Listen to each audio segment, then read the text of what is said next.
मतलब महिलाएं तो महिलाएं, छोटी छोटी बच्चियों को भी नहीं छोड़ा जाता। किसकी सरकार में? विश्व गुरु की सरकार में। ऐसे देश की कल्पना, ये विकास, सॉरी बॉस, हमें नहीं चाहिए। मणिपुर तो इन पार्टी वालों ने ऐसा कर दिया जैसे मणिपुर हिंदुस्तान में ना हो गए, एक दूसरे देश का। हमारा मीडिया देखो, जिसको मणिपुर जाने में तो टाइम मिला नहीं और इजराइल में पहुंच गए हेलमेट लगा के और ये बख्तरबंद पहन के पूरी नौटंकी कर रहे हैं वहाँ।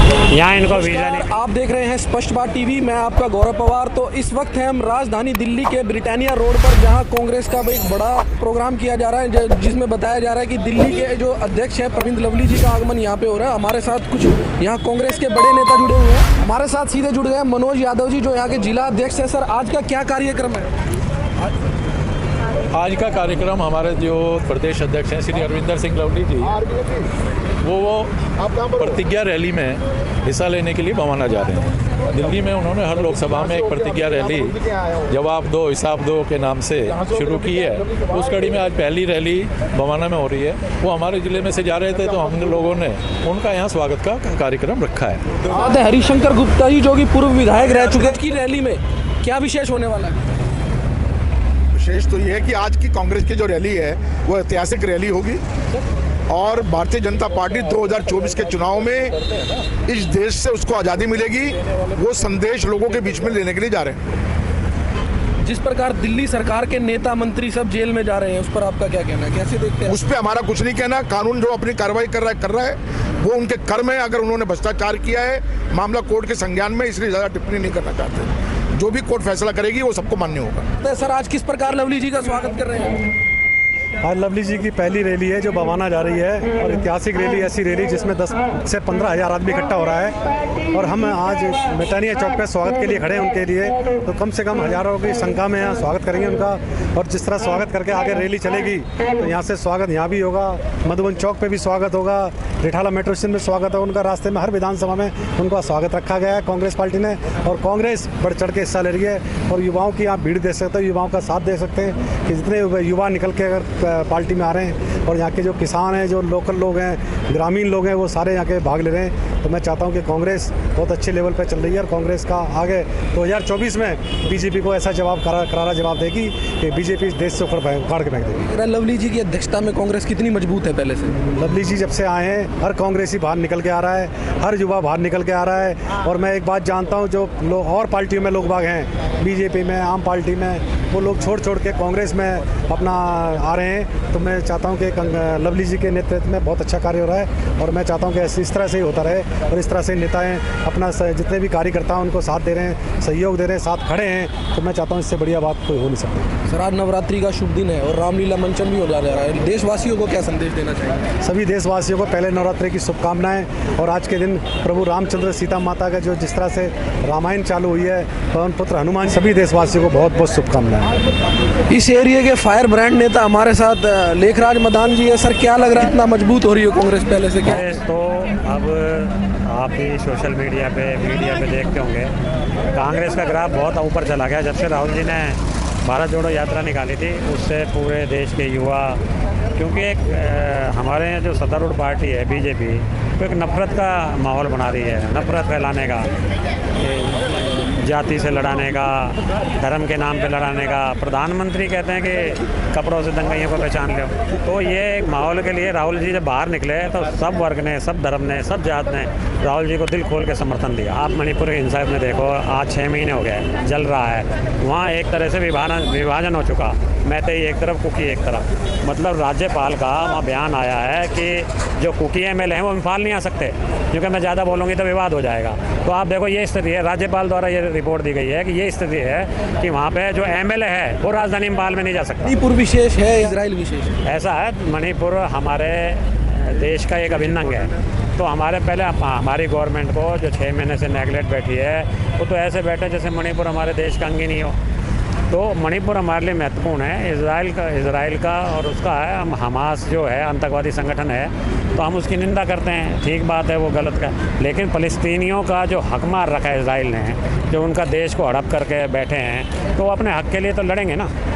आप आतंकवादी कहते हैं, इजराइल कितने सालों से उन पर अत्याचार करता हुआ आया है, वो चीज़ मीडिया नहीं देगा। और हमारा मीडिया देखो, जिसको मणिपुर जाने में तो टाइम मिला नहीं और इजराइल में पहुंच गए हेलमेट लगा के और ये बख्तरबंद पहन के पूरी नौटंकी कर रहे हैं वहाँ। यहाँ इनको वीज़ा नहीं मिला मणिपुर जाने का। तो ये चीज़ है, अंतर्राष्ट्रीय मामला है और अपना देखेंगे अंतर्राष्ट्रीय लेवल पे इनका देखेंगे। भारत सरकार ने भी कहा है, भारत सरकार ने हमास की निंदा करी है, क्योंकि आतंकवादी संगठन है तो डेफिनेटली निंदा करनी चाहिए। और उन्होंने ये कहा है कि हम, जो भारत सरकार के विदेश मंत्रालय के प्रवक्ता ने, उन्होंने साफ कहा है कि हम स्वयं प्रभु फिलिस्तीन की हम मांग का समर्थन करते हैं, उनको उनके भूमि सौंप देनी चाहिए। आपकी पार्टी किन किन मुद्दों पे चुनाव लड़ने जा रही है? हमारी पार्टी का मेन मुद्दा है बेरोजगारी और महंगाई। दूसरा, ये जो नफरत का माहौल बना रखा है इसके खिलाफ। सबसे बड़ा मुद्दा हमारा बेरोजगारी और महंगाई का, जो मतलब एक गवर्नमेंट के कंट्रोल से बाहर हो चुकी है। मुरारी जी, भारत विश्व गुरु बन चुका है, आप कैसे देखते हैं? भारत विश्व गुरु किस तरह बन चुका है? बेरोजगारी इतनी है, रोजगार है नहीं है, महंगाई चरम छू रही है। आज के टाइम युवा जितने हैं परेशान हो रहे हैं। तो विश्व गुरु किसको कहते हैं? विश्व गुरु किसको कहते हो आप? रोजगार है नहीं है। 11वें नंबर पे आ गया भूख स्ट्राइक, हंगर स्ट्राइक पे। रोजगार है नहीं है। इस तरह हमारी बहन बेटियों के साथ बलात्कार हो रहे हैं, छुआछूत हो रही है, हिंदू मुसलमान हो रहा है। उस तरह उनको देखे ना, इनको क्या देखना है? भारत विश्व गुरु हो रहा है। विश्व गुरु किस चीज़ पे है? 111वें नंबर पे अगर ये आ रहा है तो विश्व गुरु कैसे कहते हैं इसको? विश्व गुरु तो ये कहते हैं कि भाई 11वें नंबर पे आ रहा है, 10वें नंबर पे आ रहा है, 7वें नंबर पे आ रहा है, तो उसको विश्व गुरु कहते हैं, इसको विश्व गुरु नहीं कहते। सत्यपाल जी, बहुत बहुत स्वागत है आपका हमारे चैनल पर। आज अरविंद लवली जी आ रहे हैं, यहाँ दिल्ली प्रदेश के जो अध्यक्ष हैं। देखिए, उनका आदर्श नगर के अंदर बहुत बहुत स्वागत है, क्योंकि अध्यक्ष बनने के बाद में ये उनका दूसरा प्रोग्राम है। जिले वाइज तो पहला प्रोग्राम है उनका, और प्रदेश में वो प्रदर्शन अभी हुआ ही था।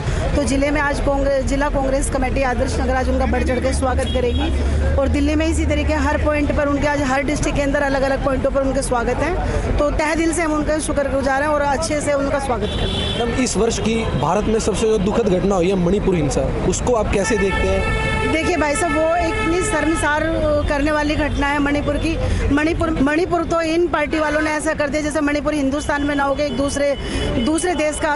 क्योंकि मणिपुर पे तो ये लोग बात करते ही नहीं, तो बहुत शर्मसार करने वाली घटना है, जहां हमारी माता बहनों को 3-4 किलोमीटर मतलब उनको सार्वजनिक नंगा करके घुमाया जाता है। तो ऐसे हिंदुस्तान की कल्पना हमने नहीं की, इस विकास की कल्पना तो कम से कम हमने नहीं की। तो इन लोगों को मतलब इनके साथ न्याय भी होना चाहिए और इस सरकार का बहिष्कार भी।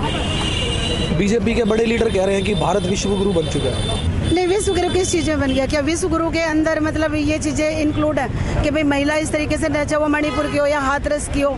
मैं तो नहीं मानती कि हिंदुस्तान विश्व गुरु बन गया। हाँ, विश्व गुरु हिंदुस्तान जरूर बना था, वो इंदिरा जी के टाइम में जब वो हरित क्रांति लेकर आई थी, और उसके बाद में उससे पहले चाहे वो अपने जवाहरलाल नेहरू जिन्होंने मतलब IIT, एम्स, हॉस्पिटल इतना आविष्कार किया, उनके टाइम में हिंदुस्तान विश्व गुरु बना था। आज हिंदुस्तान विश्व गुरु नहीं है। जहाँ माते बहने। मैडम, कितना सहमत है? बहन जी की बातों से मैं पूरी तरह से सहमत हूँ, क्योंकि जिस विकास की ये बात करते हैं और जिस हम विश्व गुरु होने की बात करते हैं, वहाँ के आप वाशिंगटन DC उठा के देख लीजिए, न्यूयॉर्क टाइम्स उठा के देख लीजिए, वहाँ के अखबारों में जो छपता है वो यहाँ का मीडिया बताता है कि क्या छप रहा है।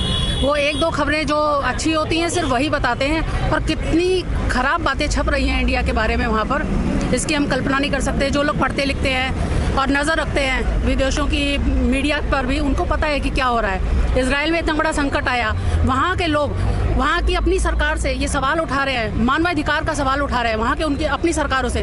क्या हम अपनी सरकार से ये सवाल उठा सकते हैं? तो ये तो हम कल्पना भी नहीं कर सकते। बीजेपी के बड़े लीडर कह रहे हैं कि कांग्रेस हिंदू विरोधी पार्टी है, क्या कैसे देखते हैं आप? मैं इसको ऐसे देखती हूँ, जब हमारी हिंदू बेटियाँ जंतर मंतर पे बैठी थी तो उन्हीं हिंदू बेटियों को इन्होंने सड़कों पे घसीटा है। ये नारी सुरक्षा की बात करेंगे? इनको कोई अधिकार नहीं है ये बात कहने का। वो हमारी हिंदू बेटियाँ ही थी, कोई इनके लिए ये सिर्फ अपनी राजनीति चमकाना जानते हैं, कोई इनका सगा नहीं है। मैडम, आपके दृष्टिकोण से मणिपुर जरूरी है या इजराइल का मुद्दा जरूरी है? मणिपुर जरूरी है। मणिपुर पे बोले हमारे प्रधानमंत्री, वो तो मैंने एक उदाहरण दिया कि किस प्रकार जो जनता है अपनी सरकारों से सवाल पूछना जानती है और कर रही है, लेकिन हमारे यहाँ क्या हो गया है कि वो उनके सवालों को आगे नहीं लेके आ रही मीडिया, इसलिए मैंने वो बात की। और मणिपुर में जो हुआ वो उसने देश को शर्मसार किया है, हमको शर्मसार किया है। कितने दिन हम ऐसे व्यतीत रहे कि जैसे मेरी भी बेटी है, मैं चैन से सो नहीं पाई कई दिन तक, अपने उन बहनों के बारे में सोचती रही कि जिन्होंने उस वीडियो को, दर्दनाक वीडियो को मैंने देखा और मैं कई दिन तक चैन की सांस नहीं ले पाई कि ना खाना खा पाई, ना कुछ कर पाई कि ये क्या हो रहा है हमारे देश में। ऐसे देश की कल्पना, ये विकास, सॉरी बॉस, हमें नहीं चाहिए। मैडम, अभी बातचीत हुई, इसमें बताया जा रहा है कि भारत विश्व गुरु बन रहा है, इसको आप कैसे देखते हैं? भारत विश्व गुरु बन रहा है, इसे आप कैसे देखते हैं कि भारत को विश्व गुरु बना दिया गया? सरकार विश्व गुरु इसलिए कह रही है क्योंकि जो उनका जो ठगी और झूठा नेता है ना, उसने विश्व गुरु उसका नाम दिया है। वैसे विश्व गुरु नहीं बना। जो हमारी इकनॉमिक है और जो हमारा इस टाइम का यूथ है, सब बेरोज़गार हो गया। इकनॉमी कहाँ चली गई है, महंगाई कहाँ पे है, महिलाओं के चूल्हे कहाँ पहुँच चुके हैं। तो आप कैसे कहते हैं विश्व गुरु? उनके कहने से क्या होता है? वो तो बहुत कुछ कहते हैं, वो सिर्फ कहते हैं, करके नहीं दिखाते। मैडम, बीइंग अ लेडी, आप महिलाओं की सुरक्षा को कैसे देखते हैं? महिलाओं की सुरक्षा बिल्कुल नहीं है। अगर आज के टाइम में हमें कहीं पर भी निकलना पड़ता है तो हमें जान को आफत सी लगती है कि हम सेफ़ हैं कि नहीं। अगर हम पर्स भी टांगते हैं तो लगता है कोई स्नैचर ना आ जाए। अगर कुछ भी ज्वेलरी भी पहनते हैं वो भी, प्लस उसके अलावा हमें यहाँ पे महिलाओं को वैसे भी सुरक्षित नहीं रखा जा रहा। आए दिन आप अखबारों में पढ़ते हो कि इसका रेप हो गया, उसका, मतलब महिलाएं तो महिलाएं, छोटी छोटी बच्चियों को भी नहीं छोड़ा जाता। किसकी सरकार में? विश्व गुरु की सरकार में। ऐसा विश्व गुरु हमको नहीं चाहिए। हमें इस भारत को बदलना है, विश्व गुरु को बदलना है और दोबारा से कांग्रेस को लाना है, जिसके लिए हम लोग सब एकत्रित हुए हैं।